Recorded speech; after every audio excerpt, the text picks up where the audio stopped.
تقریب کا سلسلہ بفضل تعالیٰ مکمل ہوا۔ ہمارے مہمان گرامی الحمدللہ تشریف لا چکے ہیں۔ میں مختصر خطاب کے لیے دعوت دیتا ہوں بقیت السلف الشیخ مولانا محمد شریف حسانی صاحب کو تشریف لائیں اور مختصر خطاب فرمائیں۔ فضیلت الشیخ مولانا محمد شریف حسانی صاحب۔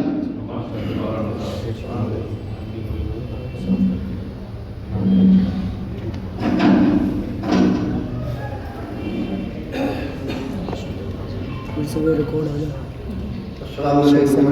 اللہ۔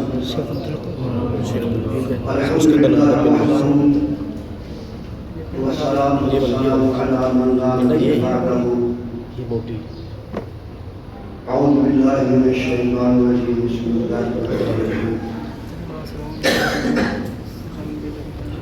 یا ایھا الذین آمنوا اتقوا اللہ حق تقاتہ ولا تموتن الا وانتم مسلمون۔ جیسا کہ میرے مدر حسن سمجھی صاحب نے فرمایا ہے، میں اپنے عزیز طلباء کے سامنے اور اپنے رفقا کے سامنے تین باتیں جو ہمارے طالب علموں کو چلا رہے ہیں اسی کے بارے میں تین باتیں گزارش کروں گا۔ حقیقت یہ ہے کہ میرے عزیز نے بھی کہا، ہمارے شیخ عبدالرحمن نے بھی، کہ ہم نے اپنے اکابرین کی زندگی، ان کی کاوشیں، ان کی محنتیں فراموش کر دی۔ ان عظیم لوگوں کی زندگی ہماری قدم قدم کی رہنمائی کرتی ہے۔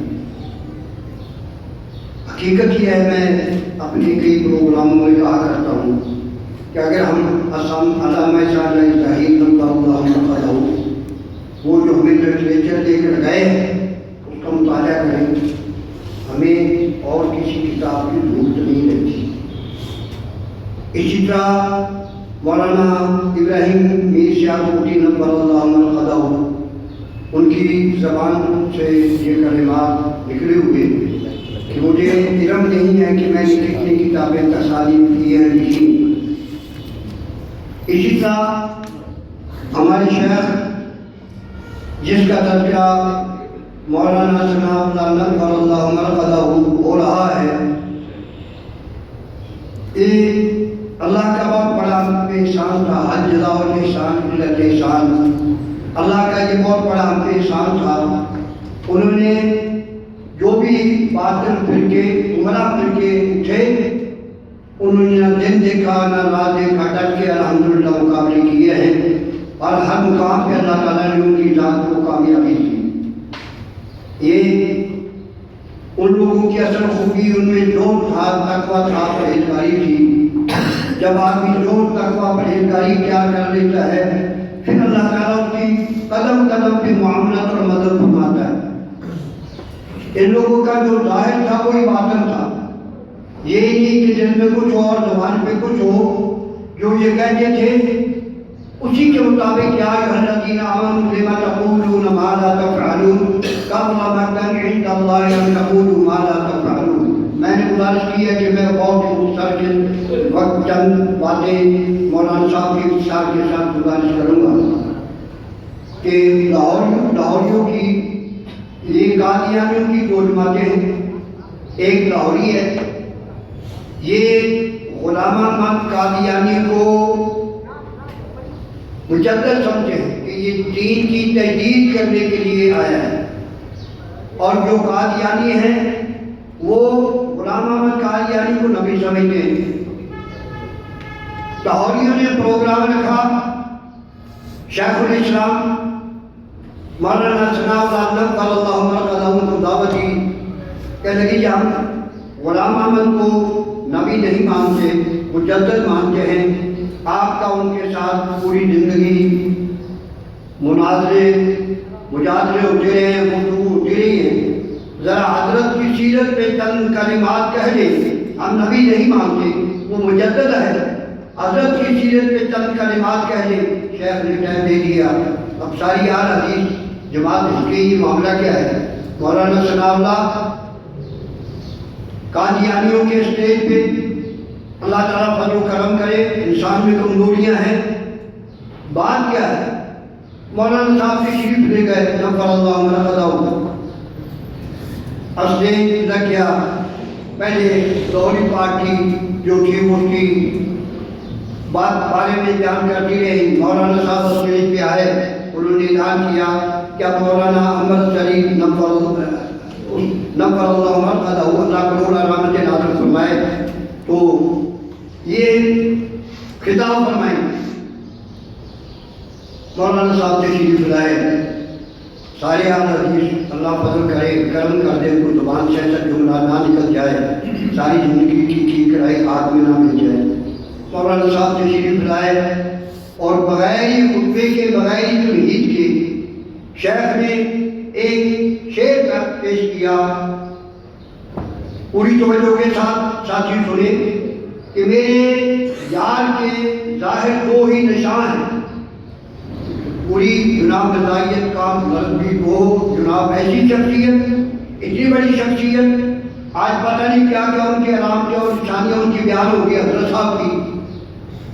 تو مولانا صاحب نے پھر شعر کو دہرایا کہ میرے یار کے ظاہر دو ہی نشان ہیں، منہ میں گالیاں اور مجنون کی باتیں، پوری زندگی میں گالی کے سوا اس کی زبان کھلی نہیں، اور مجنون اور دیوانوں جیسی ایک بات بھی انسان کے بچوں والی نہیں اٹھنے کی۔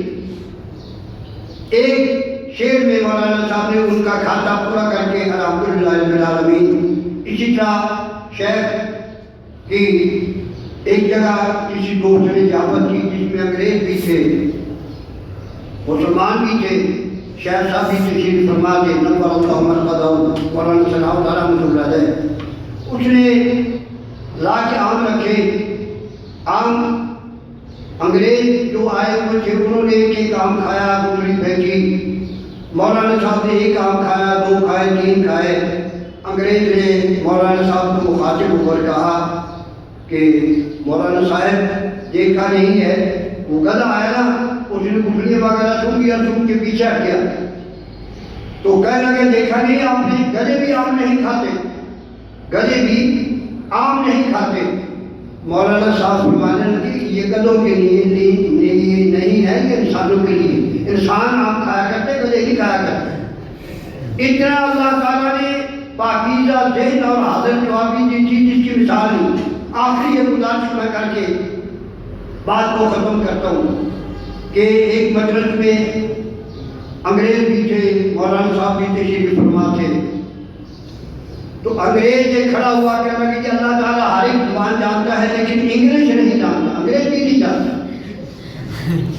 مولانا صاحب فرمانے لگے جناب آپ کا ناقص علم ہے، آپ کو پتہ نہیں ہے، آپ یہ دعویٰ نہ کریں کہ اللہ تعالیٰ انگلش نہیں جانتا، جس نے زبانیں پیدا کی ہیں وہ خود انگلش نہیں جانتا، نہیں کہ اللہ انگلش نہیں جانتا۔ مولانا صاحب نے سورہ مبارکہ، سورہ اخلاق، انگریزی بھی پڑھتے ہیں قرآن، وہ بھی قرآن کو جانتے ہیں، ماننا نہ ماننا وہ علیحدہ ہے، لیکن وہ بھی قرآن کو پڑھتے ہیں، قرآن کا علم تو ہے نا۔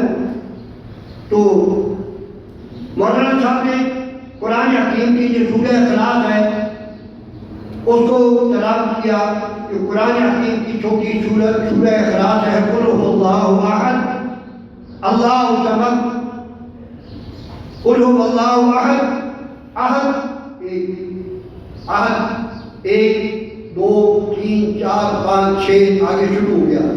اسی طرح قل هو اللہ احد اللہ الصمد لم یلد ولم یولد، مولانا صاحب فرمانے یہ جو لفظ یو ہے، یو کا جو لفظ ہے یہ انگلش میں ہے یا نہیں؟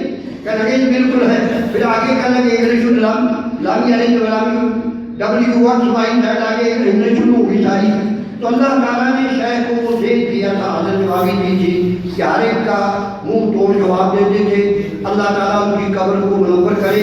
اور میرے عزیز بہت ہی اچھا یہ انتخابات کر رہا ہے, بہت اچھے پروگرام کر رہا ہے, اللہ تعالیٰ کامیابی دے اور سارے دوست اس میں دلچسپی لیں, محبت اپنے اندر پیدا کریں.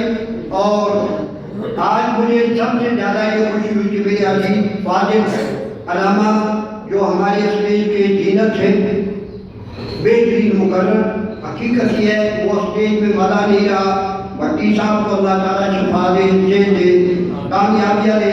اور ہم اسی طرح جس طرح یہ پہلے گرج رہے تھے, برس رہے تھے, میں کئی پروگراموں میں شامل ہوا, اللہ جانتا ہے, آدمی کی تسلی اور شفیع اللہ تعالیٰ کروڑ اپنی رحمت کرے, ان کو شیخ کاملہ حضرہ نے فرمائے اور آگے کی طرح ہم ان کو چلتا پھرتا اور گرجتا ہوا دیکھیں. اور ایک گزارش میں اپنی طرف سے دوست آپ میں میری موجود ہے ان کے سامنے رکھتا ہوں کہ ہمیں خاص کر جو ہمارے علماء کرام بیمار ہوتے ہیں, بستر پہ پڑ جاتے ہیں, ہم خبر بھی نہیں لیتے. وزیر آبادی چلا گیا, اس طرح اور کئی علماء پڑے ہوئے ہیں, کتنے علماء ہمارے سامنے چلے گئے. تو ہمیں ایسا بھی طریقہ کار بنانا چاہیے کہ کم از کم ایک مولوی اگر 1,000 بھی مہینے کا دے, جو ایسا علماء اگر بیمار ہوتا ہے بعد میں دار فاری سے رخصت ہو جاتا ہے, اس کے اہل خانہ کی ہم سرپرستی کر سکیں, ان کی معاملت کر سکیں, ان کی دیکھ بھال کر سکیں. یہ ہماری بہت کمزوری ہے, اس کو ماننا پڑے گا. اور آج ہی دل کا منفق کا طور پہ جو بھی کچھ دے سکتا ہے, سب سے پہلے آپ مجھے حکم کریں جو بھی کہیں اس بات میں ایک علیحدہ ہمارا فنڈ ہو جس میں جو بھی ہمارا علماء بیمار ہو اس کے ساتھ ہمدردی کی جائے. قاضی اصغر بیمار پڑا ہو بیچارہ بستر پہ شہر میں فراج ہے, ٹیبلیٹ ہو رہا ہے, اس طرح اور کئی ساتھی بیمار ہیں, ان کی دیکھ بھال کی جائے اور ان کا خیال کیا جائے. اور جتنا بھی ہو سکتا ہے جماعت اللہ نے دیا ہوا ہے, جب لاکھوں کا ہم دوسرے خرچ کرتے ہیں, اگر ایک عالم 1,000 بھی مہینے کا دے, الحمدللہ ہمارے پاس بہت فنڈ کٹھا ہو سکتا ہے. کہ میں نے ایک دوست آپ کے سامنے بات رکھی ہے, امید ہے کہ انشاءاللہ کو منظور مقبول فرماتے ہوئے اس پہ وہ قدم اٹھائیں گے, آسان قدم, تاکہ جو علماء دار فانی سے رخصت ہم ان کی معاملت بھی کر سکیں اور جو بیمار ہیں ان کی بھی معاملت کر سکیں. اللہ تعالیٰ مجھے والا دنیا اور آخرت کی کامیابی نصیب فرمائے. وآخر دعوانا الحمدللہ رب العالمین.